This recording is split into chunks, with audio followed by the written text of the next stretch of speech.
إنا أنزلناه في ليلة القدر وما أدراك ما ليلة القدر ليلة القدر خير من 1000 شهر تنزل الملائكة والروح فيها بإذن ربهم من كل أمر سلام هي حتى مطلع الفجر. وقالت عائشة رضي الله تعالى عنها أن رسول الله صلى الله عليه وسلم لا يجتهد من غيرها ويجتهد من رمضان أو كما قال عليه الصلاة والتسليم. وقال النبي صلى الله عليه وسلم اللهم إنك عفو كريم تحب العفو فاعف عنا. وقال النبي صلى الله عليه وسلم الدعاء مشهور اللهم اتق رقابنا من النار رقابنا آبائنا وأجدادنا وأمهاتنا وأختينا وإخواننا اللهم اتق رقابنا من المؤمنين والمؤمنات أو كما قال عليه الصلاة والتسليم رواه البخاری ومجتہد علیہ. برادران ذی وقار، میرے معزز سامعین کرام، نوجوان ساتھیوں، زندگی برائے بندگی اور بے بندگی شرمندگی، جس زندگی کے بیچ اللہ سبحانہ و تعالیٰ کی منشا کے مطابق زندگی گزارنا ہے، وہی زندگی دراصل زندگی ہے. اور جس زندگی کے بیچ اللہ سبحانہ و تعالی کی منشا کے خلاف کوئی کام کیا، اس زندگی میں دنیا کے اندر بھی ناکامی ہے اور آخرت کے اندر بھی ناکامی ہے. سامعین ذی وقار، قرآن کریم نے دنیاوی زندگی کو تعبیر یوں کیا الدنیا لعب و لہو، دنیا کھیل ہے، تماشا ہے. الدنیا متاع قلیل، دنیا بہت تھوڑی ہے اور آخرت بہت لمبی ہے.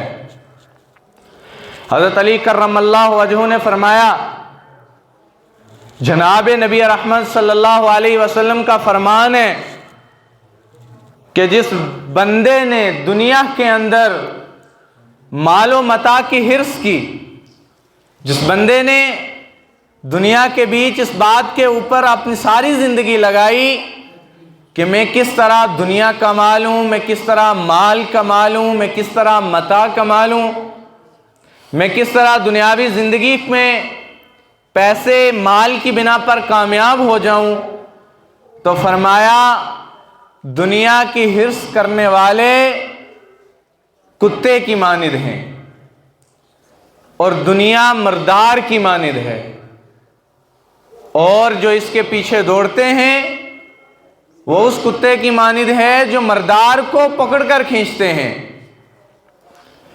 اور پھر جناب رسول اکرم صلی اللہ علیہ وسلم نے فرمایا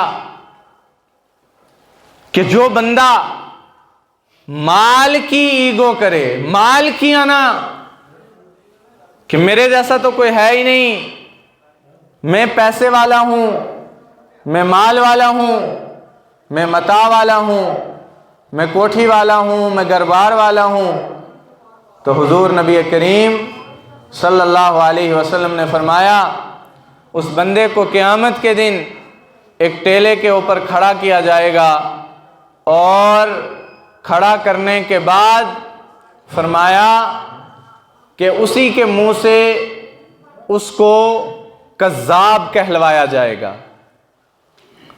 لیلۃ القدر کی باسعادت گھڑیاں ہیں جہاں بہت سارے گناہوں کو اللہ سبحانہ و تعالی معاف فرمائیں گے، جہاں اللہ سبحانہ و تعالی نے فرمایا کہ جہاں بنی اسرائیل کے انبیاء 1,000 سال 1,500 سال جنگ میں رہتے تھے، مال میں رہتے تھے، جہاد کرتے تھے، تو یا رسول اللہ صلی اللہ علیہ وسلم ہماری تو عمر کی جو اوسط ہے وہ 60 سے 70 سالہ ہے، تو ہم اس ثواب کو کیسے پائیں؟ تو صحابہ اکرام رضوان اللہ تعالی علیہ مجمعین نے عرض کیا انا انزلناہ فی لیلۃ القدر، ہم نے نازل کیا لیلۃ القدر کے اندر قرآن کریم، اور یہ کوئی عام رات نہیں ہے۔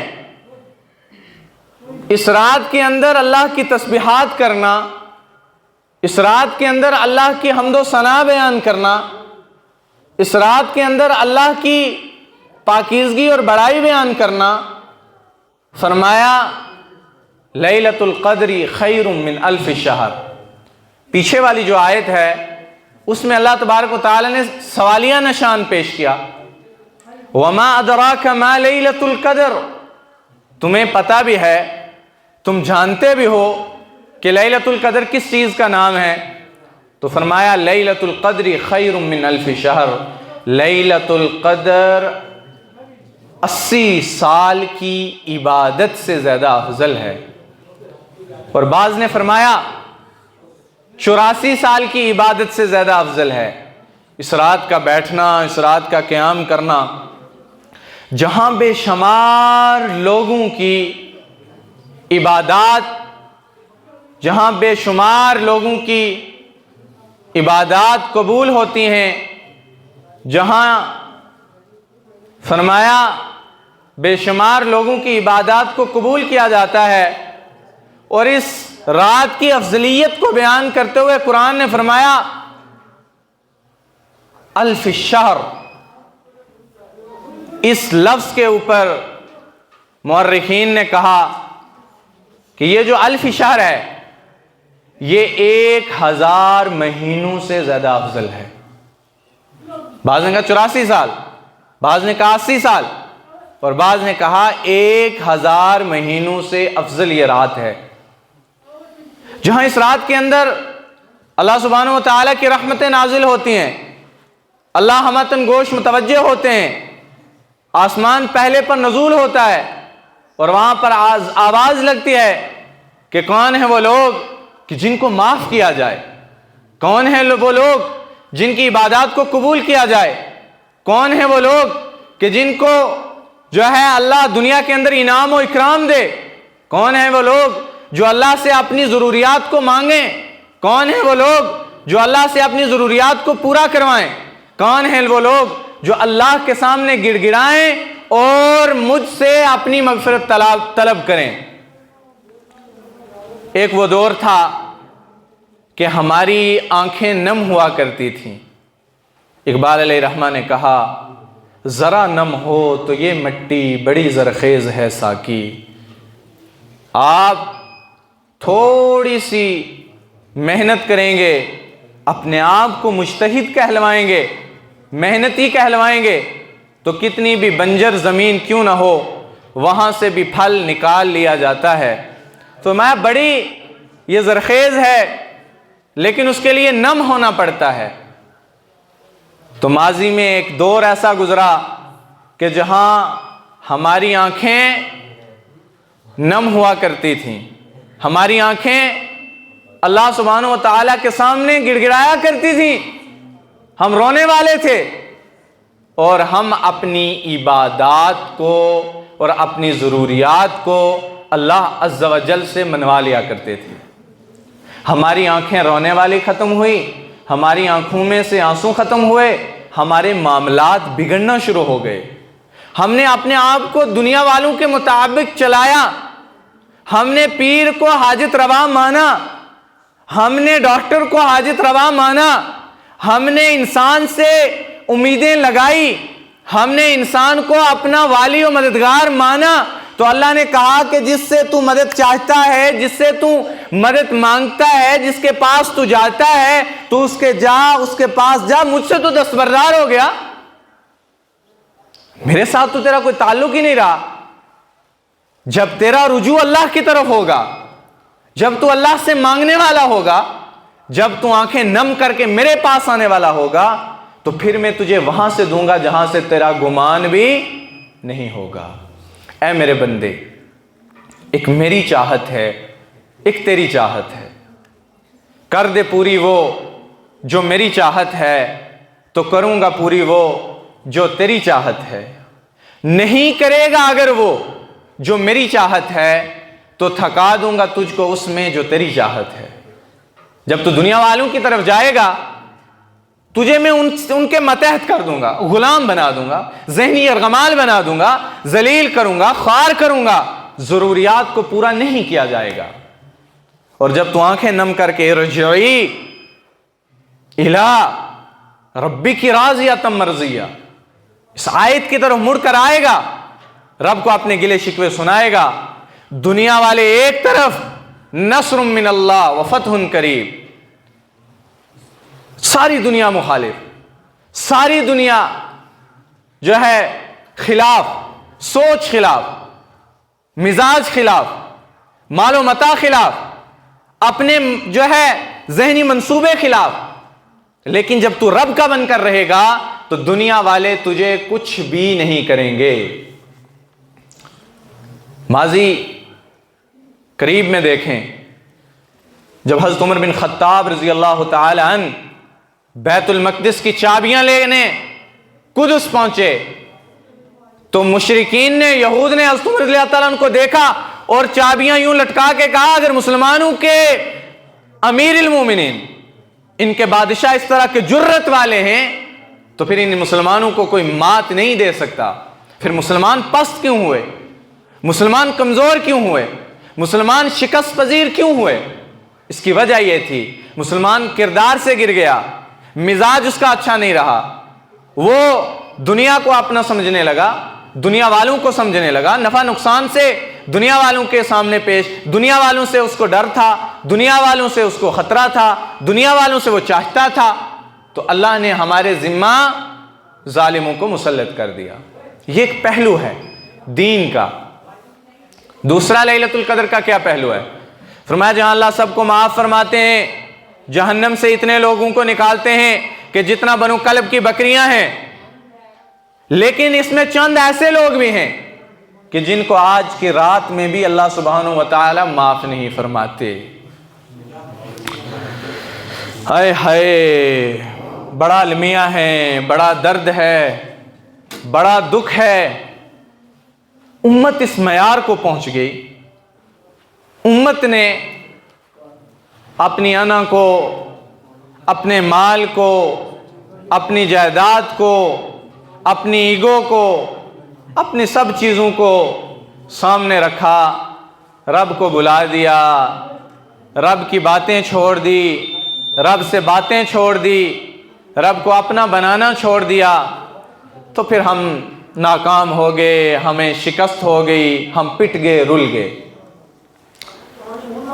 لیلۃ القدر اور رمضان المبارک نیکیوں کا موسم ہے، اللہ سے معاف کروانے کا موسم ہے، لیکن اللہ نے کچھ لوگوں کو بیان فرمایا آج کی رات جہاں اتنے سارے لوگوں کی مغفرت ہوتی ہے وہاں کچھ لوگ ایسے ہیں کہ جن کو اللہ معاف نہیں کرے گا۔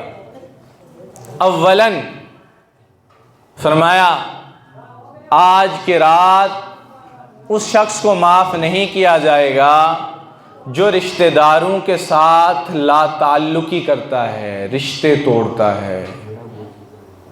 آج تو بھائی بھائی کے دستوں گریباں ہیں، آج تو بھائی بھائی کا دشمن ہے، آج تو بھائی بھائی کا قاتل ہے، آج تو عزت نفس کے دشمن ہیں، آج تو بد کرداری کے اعلی معیار پر پہنچ گئے، آج تو بد اخلاقی کے تاج ہمارے سروں پر سج گئے۔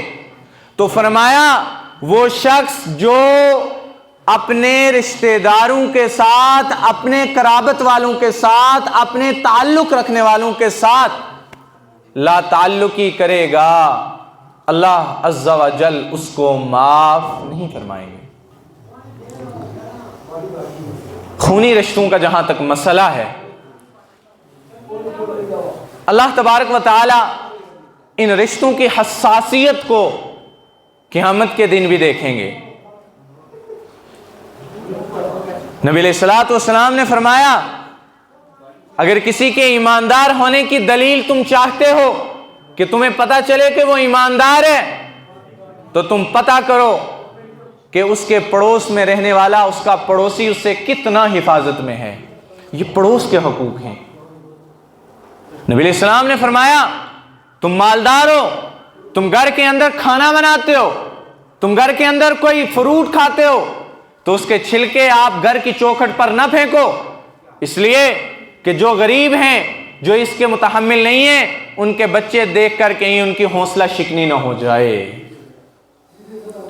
یہ پڑوس کے حقوق ہیں، یہ اصل دین ہے۔ تو جہاں پڑوس کے حقوق، فرمایا اگر تمہیں جناب رسول اکرم صلی اللہ علیہ وسلم نے فرمایا کہ مجھے یہ خدشہ ہوا کہ میرے جو پڑوس کے لوگ تھے کہیں مجھ سے یہ حکم نہ دیا جاتا کہ مجھے ان میں وراثت کا حصہ دینا پڑے، زمین میں باپ کی وراثت سے ان کو حصہ نہ دینا پڑ جائے، تو یہ پڑوس کے حقوق ہیں۔ تو جہاں پڑوس کے حقوق اللہ سبحانہ و تعالی اتنے زیادہ بتلا رہے ہیں تو آپ اس بات کا اندازہ لگائیں کہ پڑوسی کے حقوق پر اللہ سبحانہ و تعالی اگر اتنی بڑی وعید بیان کرتے ہیں تو پھر قرابت کی رشتہ داری پر، بھائی بھائی سے دست و گریباں ہونے پر، ایک دوسرے سے لڑنے پر، قومی برادری کے نام پر، امیر غریب کے نام پر، چھوٹے بڑے کے نام پر، اور سید غیر سید کے نام پر، مسلک کے نام پر، دیوبندی بریلوی کے نام پر، مذاہب و مسالک کے نام پر، ان کو اللہ کیسے معاف کرے گا؟ جناب رسول اکرم صلی اللہ علیہ وسلم نے فرمایا میں معراج کے لیے جا رہا تھا، میں نے ایک جماعت دیکھی کہ جن کے جبڑوں کو کینچیوں کے ساتھ فرشتے یہاں سے کاٹ رہے تھے، یہ جبڑے کینچیوں کے ساتھ فرشتے کاٹ رہے تھے۔ میں نے جبرائیل سے پوچھا ما ھذا الرجل، کون لوگ ہیں یہ؟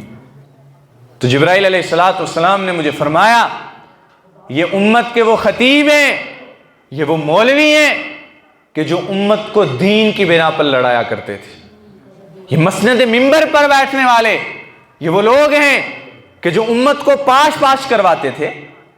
تو دیکھیں جہاں اس طرح کی وعیدیں، تو لیلۃ القدر کے اندر بھی ان لوگوں کی مغفرت نہیں ہوتی۔ رشتہ داری، تعلق داری، حقوق العباد، ایک دوسرے کے، جناب رسول اللہ صلی اللہ علیہ وسلم نے فرمایا اگر تم یہ طاقت رکھتے ہو کہ تم کسی کے غم کا مداوع کرو، تو غم کا مداوع کیا ہے؟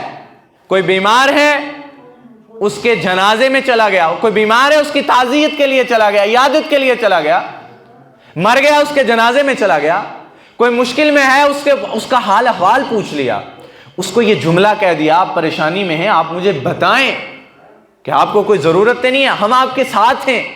غم کا مداوع کرنا، اس حال میں تھا کہ وہ غم کا مداوع کر سکے، اس نے نہیں کیا، تو فرمایا وہ پیر ہو سکتا ہے، وہ مولوی ہو سکتا ہے، وہ مفکر ہو سکتا ہے، وہ محدث ہو سکتا ہے، وہ جو ہے مسند حدیث پر بیٹھنے والا ہو سکتا ہے، مسلمان نہیں ہو سکتا، ایمان والا نہیں ہو سکتا۔ من سلم المسلمون من لسانہ ویدہ ای الاسلام افضل یا رسول اللہ۔ اب قرابت پر یہ باتیں ہیں، صحابی اٹھے ای الاسلام افضل یا رسول اللہ، بہترین دین کیا ہے یا رسول اللہ؟ حضور علیہ السلام نے فرمایا تطعم الطعام، لوگوں کو کھانا کھلانا۔ پھر پوچھا ای الاسلام افضل یا رسول اللہ، بہترین اسلام کیا ہے یا رسول اللہ؟ فرمایا تطعم الطعام، کھانا کھلانا۔ تیسری بار پوچھا ای الاسلام افضل یا رسول اللہ، بہترین دین کیا ہے یا رسول اللہ؟ تو حضور علیہ الصلوۃ والسلام نے فرمایا من سلم المسلمون من لسانہ ویدہ، بہترین اسلام یہ ہے کہ تمہاری زبان سے، تمہاری قول سے، تمہارے فعل سے دوسرا ایمان والا محفوظ رہے۔ قرآن کریم میں ایک آیت ہے ویل للمطففین، ہلاکت ہے ان لوگوں کے لیے جو ایک دوسرے کو دیکھ کر یوں اپنی پلکیں جو ہے چپکاتے ہیں، ایسے کرتے ہیں، ایسے کہ وہ دیکھو، تنقید کرنا، تذلیل کرنا۔ ہلاکت ہے ان لوگوں کے لیے جو تانے بنانے کے لیے اپنی آنکھوں کو مونتے ہیں۔ تو کتنا سخت مرحلہ ہے۔ فرمایا جناب رسول اکرم صلی اللہ علیہ وسلم نے فرمایا اللہ رشتہ داری کی قرابت کے احساسات کو میدان محشر والے دن بھی اس کو عزت بخشے گا۔ چنانچہ پہلی بات، رشتہ داروں سے لا تعلق کرنے والا آج کی رات میں مغفرت نہیں پاتا۔ میرے ایمانی بھائیوں، ہم اپنے گریبان کو دیکھیں، اپنے من میں ڈوب کر پا جا سراغ زندگی، تو میرا نہیں بنتا تو مت بن، اپنا تو بن، اپنے حال احوال تو دیکھ۔ فرمایا اپنے پیرہن کے چاک تو پہلے رفو کر لے۔ اقبال علیہ رحمہ نے فرمایا پیرہن کہتے ہیں باطن کے زخم، باطن کے لگے داغ، دل کے اندر لگی تعصب کی میل، دل کے اندر بغض کی بیٹھی زنگ آلودہ سوچ، دوسروں کو چھوڑ، اپنے پیرہن کے چاک تو پہلے رفو کر لے، پہلے اس کو دھو، اس کو اتار، اس کو صاف کر اگر عبادت چاہتا ہے۔ فرمایا دوسرا، آج کی رات میں مغفرت کس کی نہیں کی جاتی؟ فرمایا جو شراب کا مسلسل عادی ہو۔ آج کی رات شراب کے عادی کی مغفرت نہیں کی جاتی، چاہے ساری رات بیٹھ کر تہجد پڑھتا رہے، جب تک کہ دائمی توبہ اس گناہ سے نہیں کرے گا اللہ تبارک و تعالیٰ اس کو معاف نہیں فرمائیں گے۔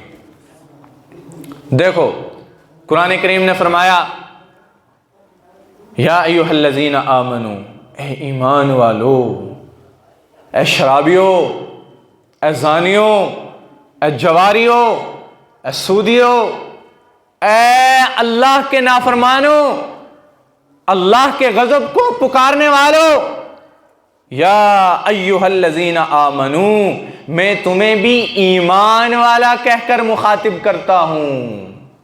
تو میں نے نہیں کہا اے زانیوں، اے شرابیوں، اے سود خورو، نہیں، یا ایھا الذین آمنو، اے ایمان والو، لا تقنطوا من رحمت اللہ، میری رحمت سے نا امید نہیں آنا۔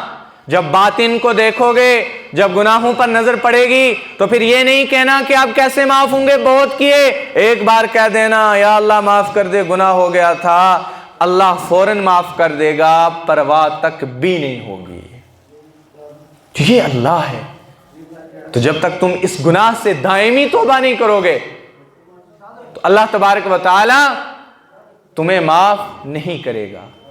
اب شراب کی لت کو چھوڑنا بہت بڑا مجاہدہ ہے۔ جب تم اس کو چھوڑو گے تو تمہیں اس کے اوپر کیا ملے گا؟ تو جناب رسول اکرم صلی اللہ علیہ وسلم نے فرمایا جو دنیا کے اندر شراب کو چھوڑے گا، جنت کے اندر اس کو شرابن طہورا پلائی جائے گی۔ تو شرابن طہورا کیا ہے؟ فرمایا ایسی شراب کہ جو ہونٹوں کے ساتھ لگی قیامت کی صبح تک ہونٹ موتیوں کی طرح چمکتے رہیں گے، ایسی شراب۔ تو دنیا کی شراب پی، بیٹی نہیں یاد، ماں نہیں یاد، بھائی نہیں یاد، اور لوٹ پوٹ ادھر ادھر گر رہا ہے، تو کتنا بڑا المیہ ہے، کتنی بڑی نعمت ہے ایک چیز پر چھوڑنا اور اللہ تبارک و تعالیٰ کے انعام کو پا لینا۔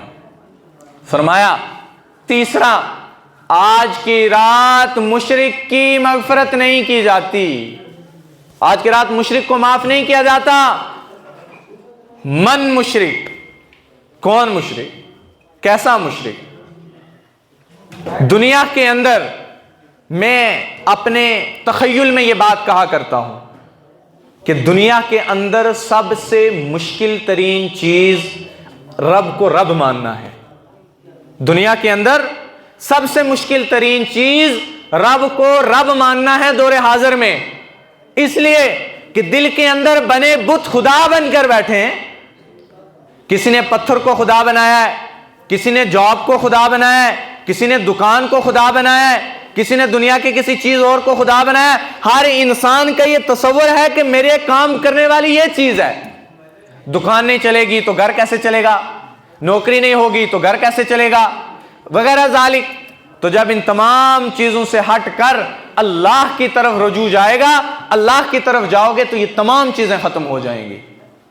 تو فرمایا آج کی رات کو مشرک کو معاف نہیں کیا جائے گا۔ مشرک کون؟ شرک کرنے والا۔ دل بحر محبت ہے، محبت یہ کرے گا، لاکھ اس کو بچاؤ یہ کسی پہ تو مرے گا۔ دل کی فطرت ہے محبت کرنا، یہ محبت کرتا ہے، دل بحر محبت ہے، محبت یہ کرے گا، لاکھ اس کو بچاؤ یہ کسی پہ تو مرے گا۔ پتھر سے ہو یا خدا سے ہو، یہ کسی نہ کسی سے تو لگے گا۔ پتھر سے لگا، پتھر کو خدا بنا لیا، صنم قدا سے لگا، رب بن گیا، غیر محرم سے لگا، اللہ سے دور کروا دیا، وغیرہ ذالک۔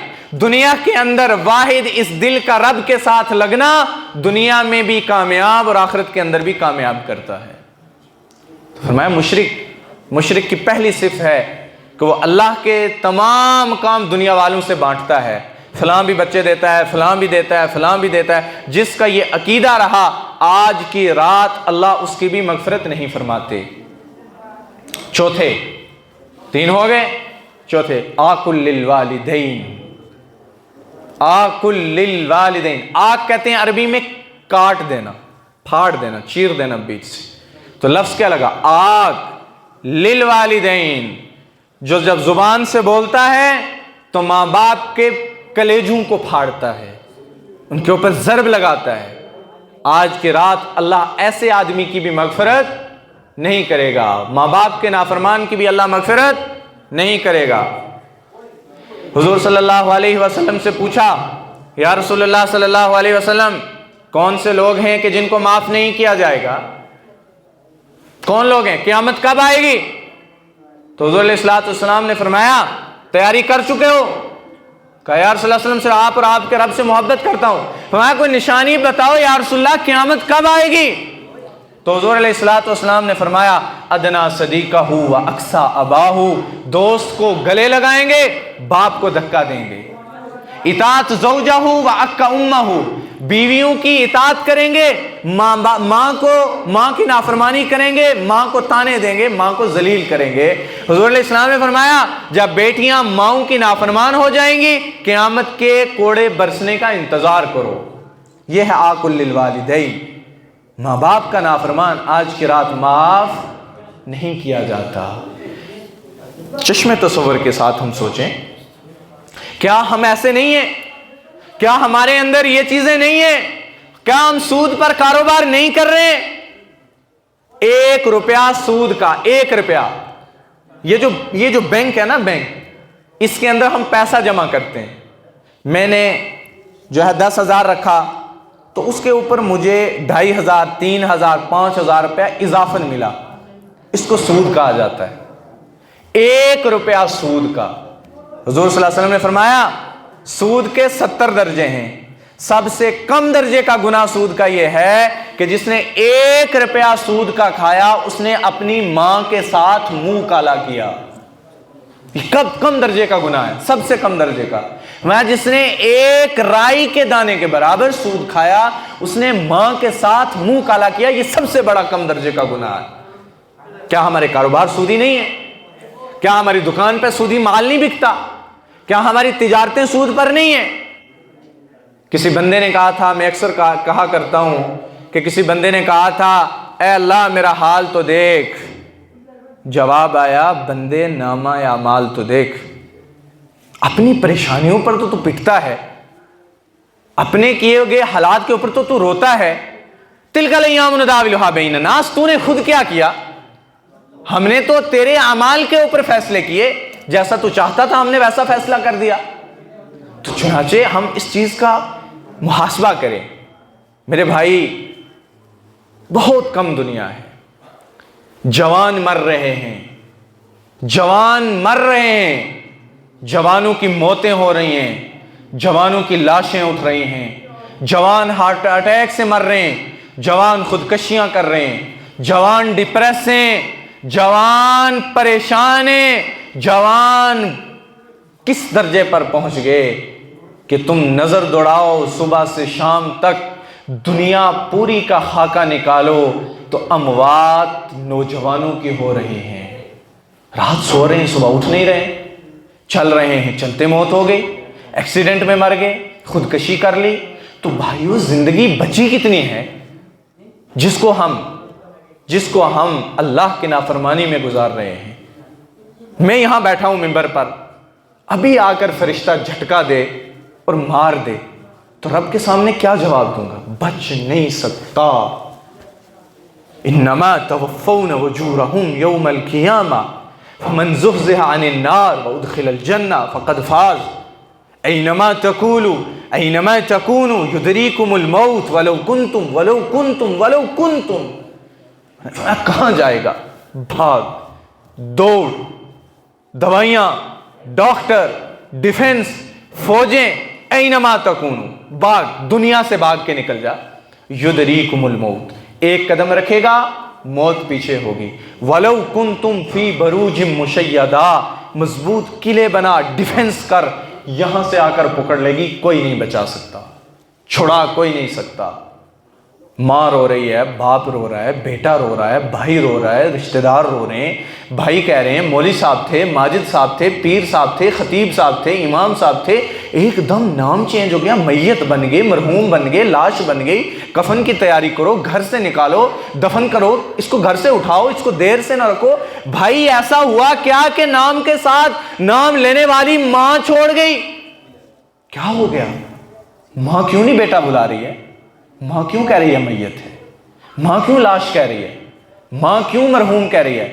ماں کیوں جنازہ کہہ رہی ہے؟ ارے جو ماں سفید کپڑے میں ملبوس بچے کو دیکھنا پسند نہیں کر رہی، وہ ماں کہہ رہی ہے 4 بجے جنازہ ہے، جلدی کرو۔ کیا ہو گیا؟ ایک دم میں تو یہ انسان تھا۔ یہ حقیقت ہے، یہ حقیقت ہے میرے بھائیوں، بچ نہیں سکتے، مرنا ہے، پکڑ لیے جائیں گے، ہلاک کر دیے جائیں گے، تباہ کر دیے جائیں گے۔ نہ ہے نہ خدا ہی ملا، نہ وصال صنم، نہ ادھر کے رہے نہ ادھر کے رہے۔ دنیا میں رب بھی نہیں ملا، دنیا میں خدا بھی نہیں ملا، مر گئے، ناکام کر دیے گئے، نہ دنیا ملی نہ آخرت، نہ رب ملا نہ پیسہ۔ پیسہ بھی کم بخت ایک ایسی زوالی چیز ہے کہ تم مرتے ہو۔ ہم دیہاتی لوگ ہیں، مثال دے کے بات سمجھو، ہم دیہاتی لوگ ہیں، ہمارے ہاں موت ہو جاتی ہے تو بیٹھنے کا رواج ہے۔ ہم جب پہنچتے ہیں وہاں تو اسی رات کو بیٹے پیسے کی تخمینہ لگاتے ہیں، اندازہ، باپ کو اتنے آئے، پینشن اتنی آئی، بچ اتنے گئے، پراپرٹی اتنی ہے، مجھے اتنی تقسیم ہوگی، مجھے اتنی ملے گی، میں اس کے پاس اتنی رہوں گا۔ کیا ہو گیا؟ کس کے لیے کمایا تھا؟ کس کے لیے اپنے پیٹ کو، کس کے لیے اپنی آخرت کو، کس کے لیے اپنی دنیا کو برباد کر لیا؟ اس اولاد کے لیے، جو اولاد بیٹھ کے کہہ رہی ہے میرے حصے میں اتنے ہیں، میرے میں اتنے ہیں، المال والبنون زینۃ الحیات الدنیا۔ یہ دھوکے کا گھر ہے، مچھر کا پر ہے۔ یہ مال و متاع، یہ گاڑیاں، یہ بنگلے، یہ کوٹھیاں، یہ خوبصورت لباس چھین لیے جائیں گے، چھین لیے جائیں گے۔ گزشتہ دنوں ہم یہاں ایک جنازہ ہو گیا اور وہاں چلے گئے۔ جنازے پر میت کو رکھا، غسل کی تیاری کر رہے تھے۔ انسان اتنا لالچی ہے کہ اس کے جسم کے کپڑے اتار رہے ہیں، کیوں؟ کسی کے کام آ جائے، کوئی پہن لے گا۔ یہ نہیں دیکھا اس نے ساری زندگی ہمارے لیے کیا کیا۔ باپ بوڑھا ہو گیا، ٹھوکریں کھائیں، آخرت تباہ کر دی، دانت ٹوٹ گئے، گھٹنوں نے جواب دے دیا۔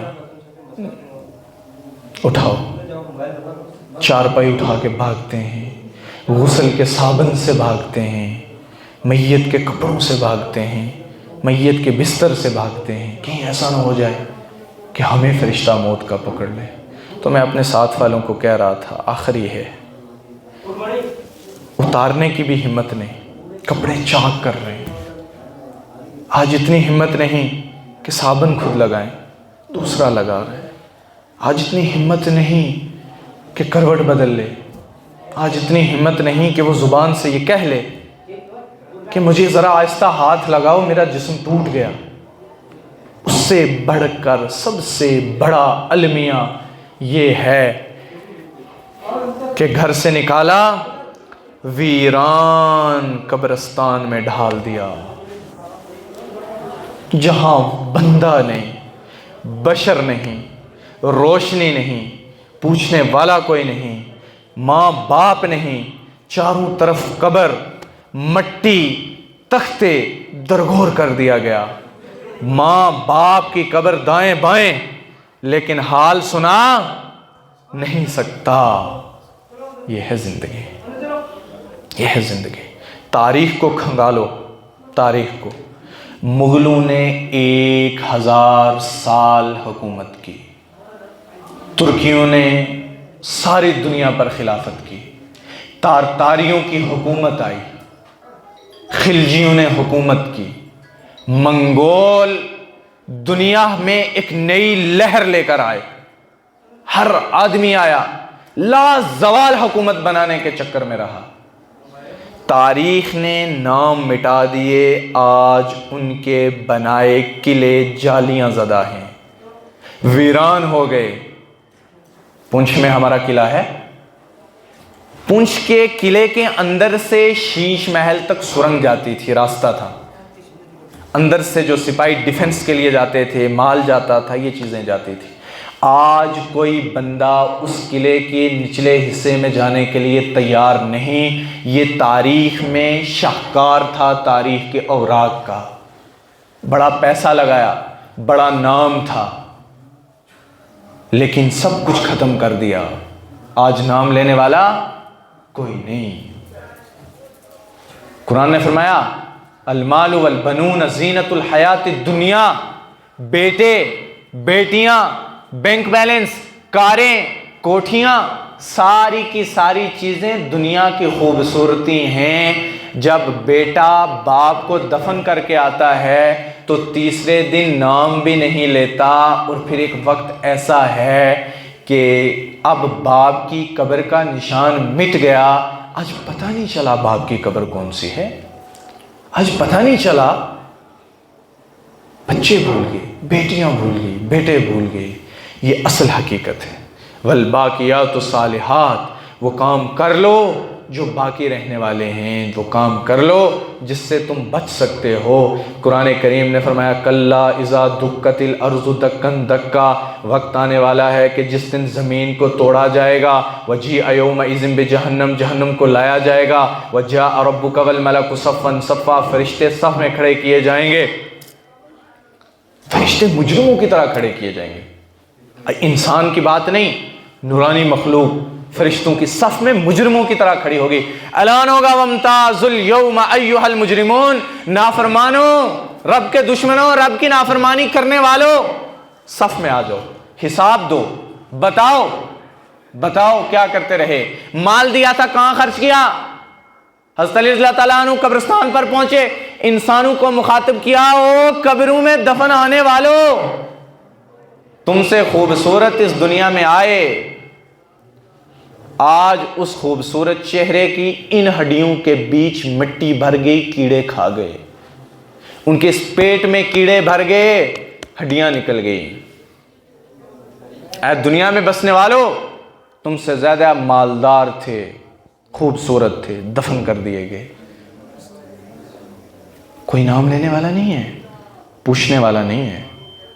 تو یہ حقیقت ہے، یہ ہونے والا ہے۔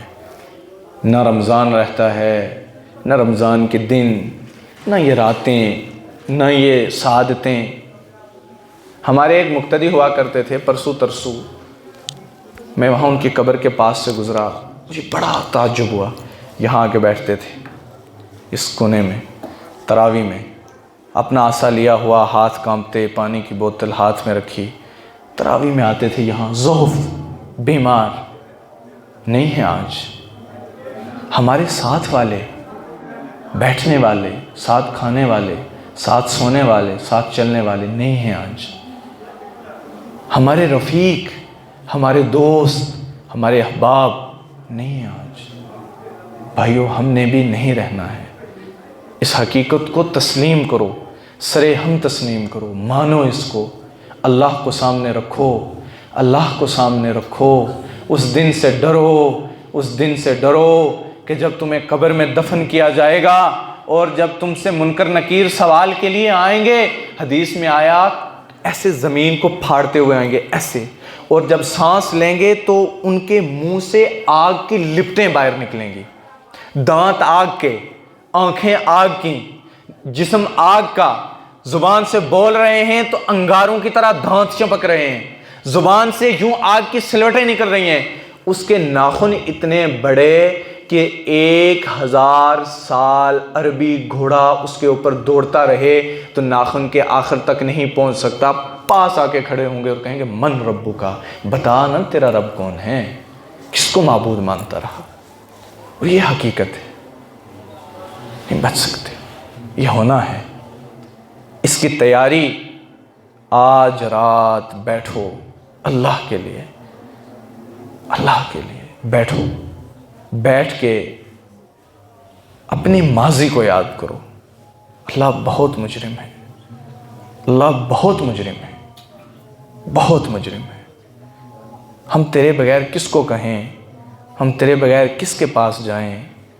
ہم گناہ بھی کرتے ہیں، مڑ کے تیری طرف آتے ہیں، آ گئے ہیں تیری طرف، سچی توبہ کرتے ہیں، اللہ معاف کر دے۔ اللہ آج کے بعد نہیں کریں گے، اللہ تیری نافرمانی نہیں کریں گے، اللہ تجھے ناراض نہیں کریں گے، اللہ تجھے نہیں چھوڑیں گے، تیرے در کو نہیں چھوڑیں گے، تیرے گھر کو نہیں چھوڑیں گے، تیرے دین کو نہیں چھوڑیں گے۔ اللہ ہم نے تماشا بنا دیا، اللہ ہم نے اپنی جانوں کو زمین پر گرا دیا، اللہ ہم مجرم ہیں، اقراری مجرم ہیں، اقراری مجرم ہیں، معاف کر دے۔ دائمی توبہ کرو، دائمی توبہ کرو، اللہ کو مناؤ۔ کیا پتہ زندگی کتنی ہے، نہ جانے بلا لے پیا کس گھڑی، کب مار دیے جائیں، کب ختم کر دیے جائیں، کب اٹھا کے قبرستان میں پھینک کے آ جائیں، پھر کوئی نہیں ساتھ دینے والا۔ منا لو رب کو، آج کی رات ہے، سچی توبہ کرو، استغفار کرو، اپنے گناہوں پر توبہ کرو، اپنے گناہوں پر اللہ سے مدد مانگو، اللہ کے سامنے زانو تلمس ہو جاؤ، ندامت کے آنسوں بہاؤ۔ رونا نہیں آتا تو رونے کی شکلیں بناؤ۔ اللہ کو رونے والی آنکھ بہت پسند ہے۔ ایک ساری دنیا کا پانی ایک کوزے میں جمع کیا جائے اور جہنم کے بیچ ڈال دیا جائے، اس جہنم میں سوئی کے ناکے کے برابر کمی نہیں آئے گی، اس کی تپش میں پوری دنیا کا پانی ڈال دیا جائے۔ جب بندہ، خصوصاً نوجوان، اب سب نوجوان ہیں، سب نوجوان ہیں بھائیوں، غلطیاں سب سے ہوتی ہیں، نبی کو چھوڑ کر باقی سب غلطیاں کرتے ہیں، پتلے ہیں۔ جب یہ بندہ اللہ کے سامنے ندامت کا ایک آنسو بہاتا ہے، اس کی آنکھ سے آنسو نکل کر پلکوں سے باہر جب نہیں نکلتا تو وہ آنسو جہنم کی آگ کو ٹھنڈا کر دیتا ہے۔ شیطان پوری کوشش کرتا ہے کہ ایمان والا اپنی آنکھ سے آنسو نہ نکالے، اس لیے کہ جہنم ٹھنڈی ہو جائے گی۔ اپنی آنکھوں سے ندامت کے آنسو نکالیں، رب کے سامنے روئیں، معافی مانگیں، معافی طلب کریں۔ اللہ تب جائیں گے جب آپ معاف کر دیں گے۔ تو ساری کے ساری عبادات کا اس رات کا یہ خلاصہ ہے کہ اللہ ہم سب کو معاف کر دے، اللہ ہم سب کے گناہوں کو معاف فرما دے۔ خصوصاً فلسطین کے مسلمانوں کے لیے دعا کریں۔ افطاری میں بیٹھے بچے، ایسے دھماکے ہوئے، 385 بچوں کے گوشت کے لوتھڑے نہیں ملے۔ انسان ہیں، ہمارے جیسے ہیں، ہم جیسے ہیں، جانیں ہیں، ماں باپ ہیں، درد ہے، جان ہے، سب چیزیں ہیں۔ تو یہ کب ہم پر وقت آ جائے، ان کو سامنے رکھو اور دعا کرو، اللہ تعالیٰ ہم سب کی تمام گناہوں کو معاف فرمائے، اللہ ہمارے تمام خطاؤں کو درگزر فرمائے۔ اب سارے کے سارے ہم یہاں سامنے جمع ہوں گے اور دعا ہوگی۔ دعا کے بیچ اپنے رب کو متوجہ کریں، اللہ کو متوجہ کریں اور جو ہے اپنے گناہوں پر توبہ کریں اور اللہ سے دائمی معافی مانگیں. پھر دعا ہوگی. دعا کے بعد آپ اپنی اپنی نفلی عبادت جو کرتے ہیں کریں. جس کو جی چاہتا ہے کرے, جو بیٹھتا ہے بیٹھے, تسبیحات پڑھتا ہے تسبیحات کرے, توبہ کریں. میں آپ سب سے گزارش کروں گا